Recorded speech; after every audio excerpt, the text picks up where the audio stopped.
Hi అండి. మా పెద్ద పాప బర్త్‌డేకి సర్ప్రైజ్‌గా గిఫ్ట్ ఇద్దామనుకుంటే అది పెద్ద బిస్కెట్ అయిపోయింది. ఎలా అంటే మా చిన్న పాప వాళ్ళ అక్కకి గిఫ్ట్ ఇద్దామని ఒక డ్రెస్ ఆన్‌లైన్‌లో ఆర్డర్ పెట్టింది. వాళ్ళ డ్యాడీని అడిగి. కానీ ఆ డ్రెస్ నాకు నచ్చక అది క్యాన్సిల్ చేసి వేరే ఒక డ్రెస్ ఆర్డర్ పెట్టాము. అది నేను ఒక్కదాన్నే సెలెక్ట్ చేయను. నేను అన్నీ సెర్చ్ చేసి నాకు నచ్చిన 5 డ్రెసెస్ పిక్స్ మా వారికి సెండ్ చేస్తాను.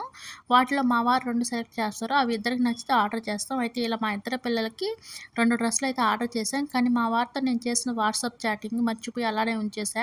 ఈవినింగ్ మా పెద్ద పాప స్కూల్ నుంచి వచ్చి స్కూల్ వర్క్ మీద జిరాక్సెస్ కావాలని వాళ్ళ డ్యాడీకి మెసేజ్ చేయాలని వాట్సాప్ ఓపెన్ చేసింది. ఇంకేముంది సర్ప్రైజ్ కాస్త అటర్ ఫ్లాప్ అయింది. అయితే 2 డ్రెస్సులు ఆర్డర్ చేశామని చెప్పాను కదా! 2 డ్రెస్సులు అయితే మేము ఎలా అయితే చూసామో అలానే వచ్చాయి. క్వాలిటీ సూపర్‌గా ఉంది. కానీ ఒక డ్రెస్‌కి హ్యాండ్స్ రాలేదు. మామూలుగా హ్యాండ్స్ డ్రెస్ లోపల సెపరేట్‌గా ఇస్తారనుకున్నాను. కానీ ఆ డ్రెస్‌కి హ్యాండ్స్ రావంట. అది చూసుకోలేదు. ఇంకా ఆ డ్రెస్ రిటర్న్ పెట్టి వేరే డ్రెస్ ఆర్డర్ పెట్టాము. అవి వచ్చాక ఎలా వచ్చాయో చూపిస్తాను.